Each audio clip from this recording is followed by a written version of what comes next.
You're listening to Forging Fluidity with Savannah Wishart and Griffin Coombs, where we humbly navigate the idea of primal purpose, exploring conversations around physical, psychological, and spiritual well-being on the quest for a truly conscious and meaningful human experience. This episode was born from feelings of frustration and took the shape of a conversation about how becoming fed up can lead us to rediscover our value and rebalance our relationship with the work that we do. Reaching a point of exasperation, be it with perfectionism or with limiting beliefs and limiting practices, can be just the catalyst we need to let go of the attitudes that are holding us back and instead see what happens when we say, fuck it. In fact, this is our first episode where we've committed to an uncut, unedited conversation. You know, doing our best to practice what we're preaching. If you find this episode supportive, please help us reach more ears by liking, sharing, and subscribing. And now, as always, please enjoy. Welcome back to this week's episode of Forging Fluidity on Navigating Primal Purpose with myself, Savannah Wishart. And myself, Griffin Coombs. We are coming at you this week with being fed up with ourselves, limitations, perfectionism, and just old narratives that we feel are not leading us in the direction that we want to go. Yep.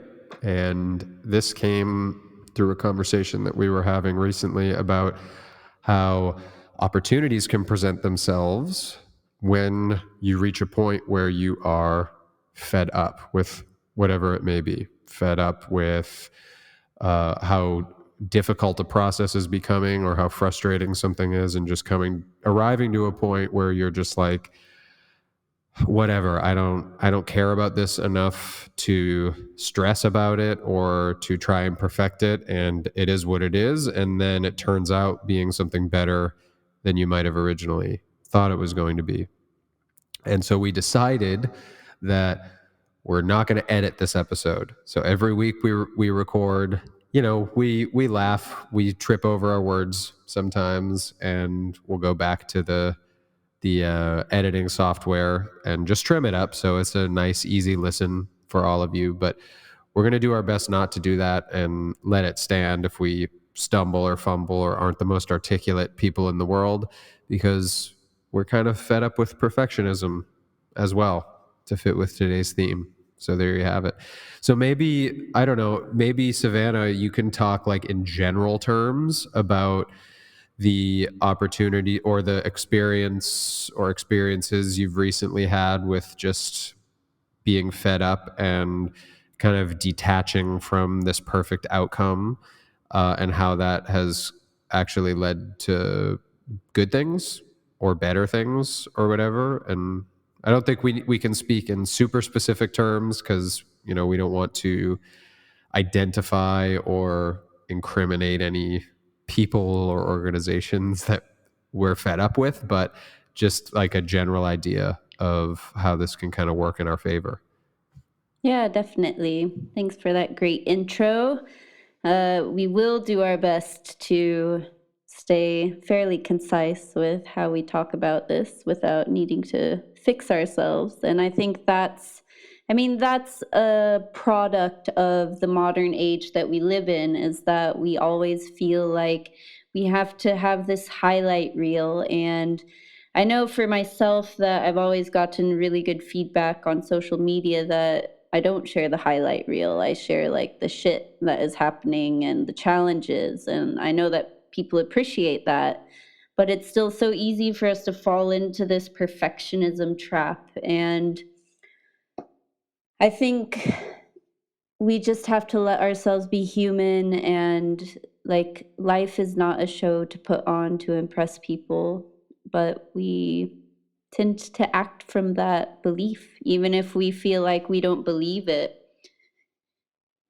For me, my fed upness has always been centered around how much I give versus how much I receive. And it's like pouring myself into things and undervaluing the work that I'm doing.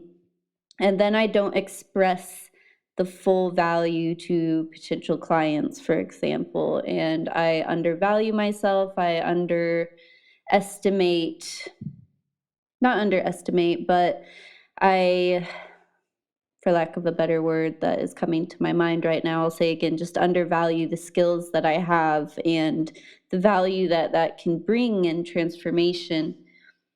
And when I've undervalued myself in the past, then I see this pattern where I get really excited and I'm like, yeah, I can work with this at this limitation and this lesser than place of receiving. But then I'll find myself in these patterns where then at a certain point I just am like, well, fuck it. I don't really want to actually do this because I'm not getting what I need for the energy that I'm putting out. So it's kind of this repetitive thing of a pattern of always running on fumes. And over the last month, I really got to that point and I made some decisions in my life with my location in the world of potentially kind of going home to reset myself and spend time with family. And then just to really look at things to figure out like what do I actually want to do and just to really start from a blank slate because all of 2022 has been totally up in the air. Like I've had 9 going on 10 months of like resetting myself and pivoting and not sticking to not really having plans to begin with and then the plans keep changing because of intuition. um and so I just am feeling tired, and so with this last month there are certain things that I agreed to and they just didn't happen as I expected and they were very draining, and I got to a point where it's like, I don't need this. And I have nothing to lose to walk away from this thing. So fuck it. I don't need to follow along with it if it doesn't feel good anymore. And because of that, it actually offered me more opportunities and people coming back to me and offering more. And so then it's actually by standing up for my worth and to be like, I actually don't need this. Then people have wanted what I have even more because I've placed a higher value on it, which was the value it needed to be to begin with. And I detached myself from scarcity. So it's then if we go into the topic of abundance and scarcity, we really so often cling to the same things in life, the same patterns, the same job, the same relationships because we're comfortable there. Even if we're miserable, we have so much comfort in that misery. And it can be difficult to detach, and even feeling happy if we're so comfortable to that misery, like it can feel scary to be happy and to feel good. And there is Brene Brown. She talks about this in Daring Greatly, like I think foreboding joy. And so you have foreboding joy when you like things are good and you're like, the shit is going to hit the fan at any second. Like, and then you don't Yes. fully feel into it. And I know you've read Brene Brown as well. Yeah, that's a great book. I really love that book. And actually the concept of foreboding joy is one of the things that sticks with me I mean, it's been years since I read it. But that's a term that regularly sticks out. Like I associate it with that book because it's so telling of, and I was listening to something, I forget what it was, but the idea was this, that we are not conditioned to, we have a, what was the wording, it was, we have a low tolerance for joy. Like that as soon as true joy starts to creep itself in, we're like, oh, okay, well, I need to fix this, I need to bring my mind back into it. I can't experience it with my body fully, or I have to go make myself busy, or it's like, okay, that's cool. That was really happy. Now I have to go get back to, working toward the next thing. And to let yourself to feel into a joyful moment, we are really bad at it as a society overall. Is it And as a I think, species or is it as a specific society, like culturally? well, I'm not sure. I think it's certainly as, like, I guess you could call it Western society. I don't know if I like that term, but I think most people know what I mean when I say that. And then perhaps as a species, but of course we are supposed to, I mean, we're supposed to as a species be balanced, and we've just created a society that is, you know, now conflicting in a lot of ways with our state of well-being, or what we're quote unquote supposed to be. So I think that's kind of a deeper conversation about primal purpose and natural living and whatever. But I definitely think that we have let our tendencies to problem solve and to want to conquer whatever that is, doesn't have to literally mean like taking over other civilizations, but just to move up in whatever sense that means, that has conquered, or that has taken over our ability, or it's an imbalance. Like it has outweighed our ability to be present and to feel things like joy, which I think is linked to how people often mistake fear of fear. They think it's fear of failure, but they really mean fear of success, and they almost Yeah. feel like the same thing. But it's like, one of the ways that it's so difficult to say, fuck it, I don't need this, I'm fed up with this. Like, you know, if you really want this, then pay me double. You know, let's just say, let's just Yeah. use that as an example. Like, that fear can be rooted in, well, what if they do pay me double? And then that, you know, and then what if I do this and I do it really well and now I'm worth double? And like, there's a lot of pressure that comes with that. And then how am I going to manage my schedule if all of a sudden I get all this really great, fulfilling work that I have to manage on my own? And so we almost tell ourselves that we are failures to avoid having to entertain the possibility of success and all the responsibility that comes with that. Yep. And yeah, so the freedom that comes with saying, you know what, I don't need this, is, I don't think that it's negative. It sounds negative, but as you said, I think if it's really healthy, it's coming from a place of abundance. It's coming from a place of, I don't need this. My life isn't going to fall apart if I don't get this. And once you, like, they say this about kind of like, you know, manifestation and attracting things into your life, like, you really need to believe it. You really need to feel that you're deserving of something, or that, you know, you already have it, or you have to feel that abundance. And so one of the just most like foundational ways to feel abundance is to say, I don't need this. Like, what's a truer form of abundance than that? It's just like, you know what? I don't care. Take it or leave it. And like, if we're not feeling abundance, there's that voice inside our head that says like, oh, but I really need them to take it. So like, I'm not going to say take it or leave it, because I don't want to off put anybody. I don't want to ruin this opportunity. Whereas really, if you're able to say, no, pay me double, or no, you're going to do it on my terms if you really want to do it, because I don't need this, take it or leave it.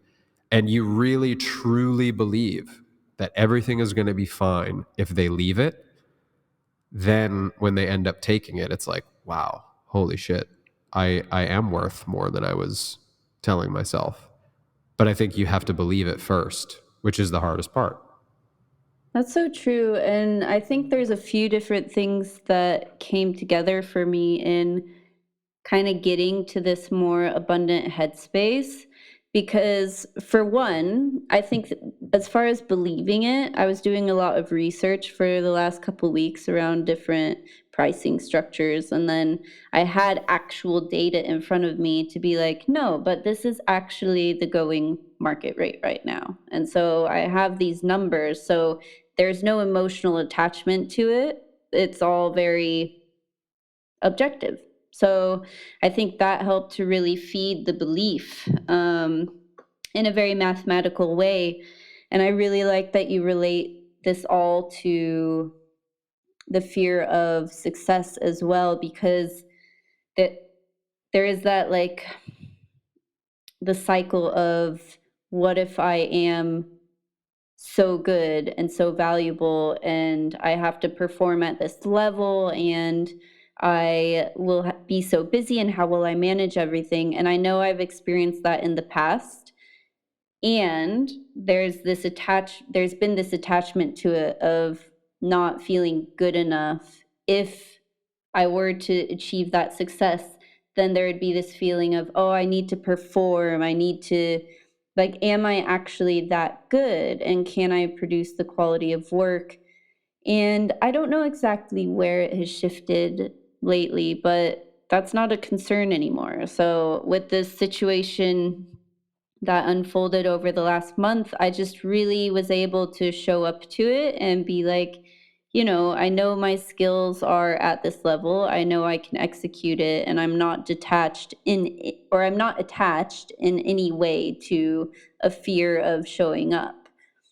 And I think, and also what I can deliver with over a decade of experience. So I think that also something that has helped this is because over the last few weeks, I started to have conversations with people about, I'm really afraid of failing. And you and I had this conversation on a personal level. Um, and there are certain areas in my life where I just feel that I'm failing. And I've accepted, like, once I had these conversations about where I was at with this failure, I was able to release shame from it. And I think now I kind of see it as like, yep, I already kind of have failed at this. And now I can release that and I can let go of this path I was really trying to create for myself. And a lot of it was about proving myself to entire countries.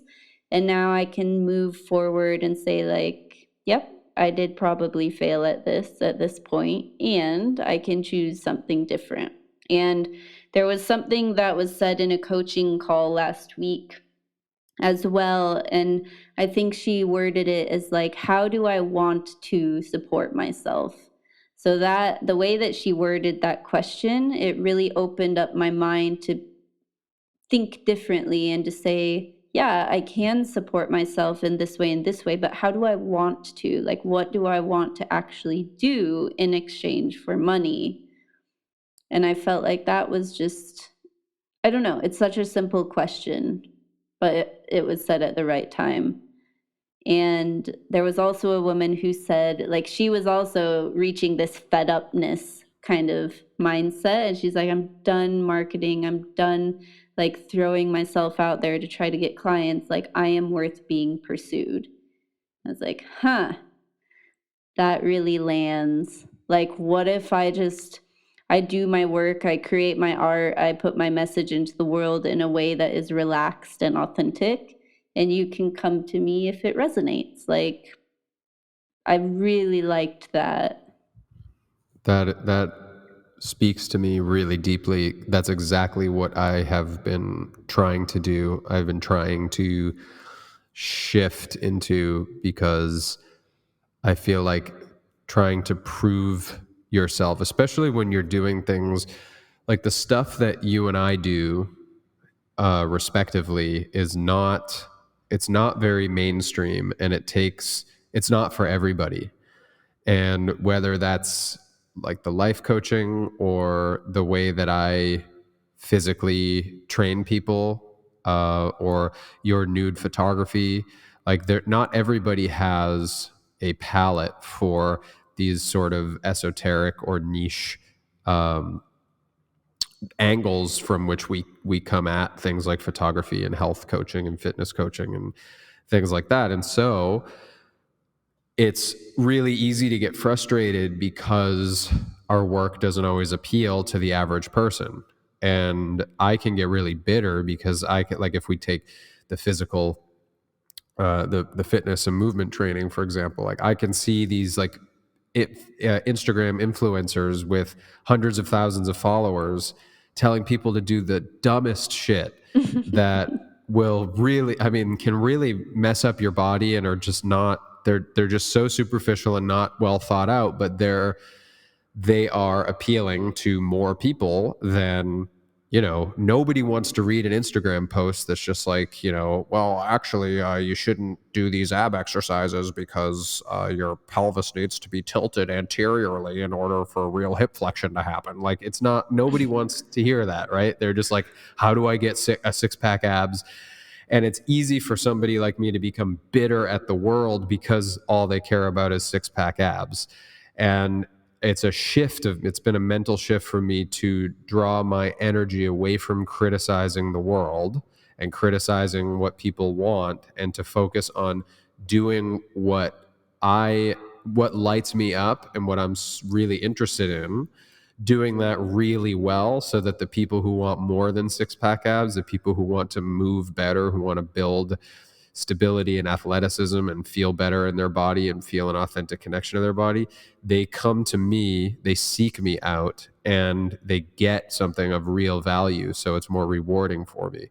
So to shift that, and then just to shift the mindset is one thing, but then to live it, and to be like, no, I'm not going to try to subtly appeal to or convert people from mainstream fitness ideology like over to me. Like, that's not my job. My job is to do what I do and to do it well. And if people see it and are like, maybe there's more, that's great. Or if people who are already seeking more are like, this is the guy who's going to teach me, that's great too. But it's been a shift for my behavior, and even like what I include in like my group classes and things like that. It's just like, no, I'm not going to add in a dumb yoga move that shears the sacroiliac joint or whatever just because people expect it in a yoga class. Like, I'm going to do what I do.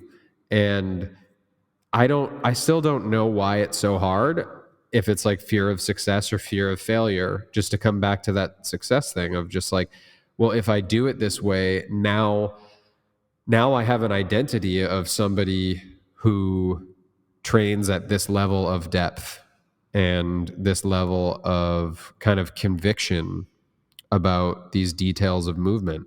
And like, I can't go back to being like a kind of mainstream, fitness movement yoga teacher where it's just like, yeah, now we're just going to do this to open up the hips. Just like, the fuck does open up the hips mean? But I can't cop out anymore and just say, yeah, it's a great hip opener. Like, now I've established an identity and an expertise as somebody who has to be ready to explain exactly how it's benefiting the hip and in what way and for what function. And that's scary, right? Exactly what you said about, now I'm this person. Now I have to be this leveled up version of a professional. But the flip side of it is worse, when you are so attached to the need for validation or the need for whatever version of success you're conditioned to feel like you need, that you'll never give up that version of yourself that's kind of watered down, and never reach for the version of yourself that you could be. And yeah, that's what a friend of mine, when I was talking with him a while back about like salary negotiations, he had negotiated salaries, and I never really had before, because I came from the world of like public school education, where your pay is just it's already set. Like, you get increased by the level of education you have and the number of years you've been teaching. It all increases incrementally. So I never had to like sit down with somebody and negotiate a salary, but I was at this time in a position to do that. And so I asked a friend, and he said, one of the pieces of advice was, don't bluff. Like, don't ever tell somebody that you're going to leave if you don't get the number you want, if you're not actually ready to leave. Like, if you really are ready to walk out of there, if you don't get this, then do that. But don't ever say you're going to if you're not ready to. And I don't think he was thinking in these terms, but I thought about that a lot. And I really think that the point of that, like almost like the karmic foundation for that advice, is like, if you tell somebody you're going to do something, and then you don't do it, especially if it's a scary thing to do that would take a lot of courage and a lot of conviction in yourself, as to walk away from a job because they're not paying you what you're worth. If you say you're going to do it and then you don't, you are reinforcing a narrative to yourself that you can't actually pull the trigger. You know, that Yeah. I'm not actually believing in my worth enough. Like I'm getting there to say that I'm gonna, and then I don't, which is almost worse than just not even saying it in the first place. Yeah, because then If that you're makes sense. breaking trust with yourself. Yes, So like exactly. You're countering. yeah, so when like how can you trust yourself to do something difficult then at that moment, from that moment forward? And I know like even with small things with myself, like walking away from a job due to a salary is a very big thing. But even the small things that you say, like, I'm going to finish this workout no matter what. And I'm always like, if I have committed to do something like that, I just am like, I have to finish this, because if I don't, I create this pattern that it's okay to not stick to my word with myself. Exactly. That's a really great analogy. And the other thing that also reminds me of, just now I'm just cycling through my brain about other areas of life this applies to. And it's the same thing if you're working in a school, like say you're a teacher, right? And you tell your class that you expect something and then they don't do it. Like, you've got to address it if you want to maintain any credibility, any sense of structure and authority and trust in, like, that these kids trust you to maintain order and to give them a structure in which they're going to learn. Like, you will immediately lose that credibility if you say, okay, we're going to try doing this in complete silence, or we're going to try, like, let's say, even if it seems positive in the moment, like, okay, if we can clean everything up in under 2 minutes, like, we get 5 extra minutes of recess or whatever it is. And then they do it in 2 minutes and 3 seconds, and you go, oh, well, it's close enough anyway. You can have recess. That is actually detrimental to the children. That's detrimental to their sense of accomplishment, their sense of consistency, their sense of trust in you. Instead, if you go, wow, well, was it 2 minutes? No, I said, did I say 2 minutes? Yes. How much was it? 2 minutes and 3 seconds. Okay. Next time, let's shoot. We're only 3 seconds away. Next time, I bet we can get 2 minutes. That's how you foster that healthy relationship with striving and accomplishment, and a trust in you as a leader. Like, you don't bullshit people. You don't go, oh, well, it's good enough. You don't do that with yourself either. So, like, the other example I'm thinking of is when I would run women's self-defense classes, because I used to train and teach Israeli Krav Maga and close combat, and we had a free women's self-defense program that I would run for a period of time. And the biggest thing we would talk about for avoiding, like, grooming behavior, which are the people who will, it's like the classic. I mean, Ted Bundy would be an extreme example because he was a serial killer. But the fact that people like him are very charming, they're good looking, they don't just, they're not this crazy, hideous guy who just pops out and kills you in a dark alley. Like, they're methodical. They start by charming you, by building your trust, and then breaking down your walls bit by bit until, next thing you know, you don't know how you ended up in in a room alone with them, or in a extreme Ted Bundy case, like, he's killing you. Hmm. So, but the way that happens is that they'll break down your barriers bit by bit, chipping away in ways that are almost undetectable. And so the biggest piece of advice that we would give women to avoid this kind of thing on, like, a date or whatever, that no matter how small it is, if once you say no, do not go back on your no, because one technique that kind of groomers will use is to discount your no, or to write it off as you don't really mean saying no. So it doesn't matter if it's like, wow, that's a really nice jacket. Can I feel the fabric? It's like, that's super harmless. So if you don't care, Say yes the first time, sure. But if you go, no, I don't really like people touching my jacket, and then he goes, come on, it's just, and then you go, okay, fine. He's just chipped away at the very first layer of your defenses. And so we can apply this same thing to how we talk to ourselves, right? It's like if you say, I'm gonna run for 30 minutes no matter what, even if I'm going at a snail's pace, even if I have to go, I start cramping and I have to walk. Like I'm not gonna stop until it's been 30 minutes. And then you go, oh, it's been 29 minutes. Like that's almost 30 minutes. That's fine. It's the same exact effect that you would have, a groomer would have on a woman he's trying to, chip away at, or that a teacher would have on a class that they say it's got to be 2 minutes, and they're like, oh well, it was almost 2 minutes. It's the same thing. And so, yeah, I just thought that was a really nice tie to what you tell yourself during a workout. And it scales up all the way to, like you said, a job, a salary negotiation, where you're going to move, what kind of work you're going to commit to. So yeah, what's that quote? How you do anything is how you do everything, or something like that. I think that Yep. applies here. Yeah, the grooming example is really good. And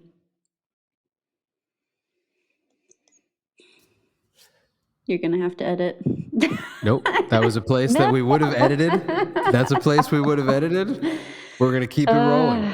Damn. It's like have a response and the brain malfunctions and goes into a glitch. Yes. But we are also trying to keep this short. So we're at about 30 minutes now. There any kind of wrap up thoughts? Maybe you can repeat that quote that woman said one more time on that coaching call, or the question that she asked, just as food for thought for the listeners kind of coming away from this. Yeah. Well, two things. I mean, if you want just a positive affirmation to think about, I am worth being pursued in a healthy way that is not like a weird sexual predator kind of way, because that important distinction.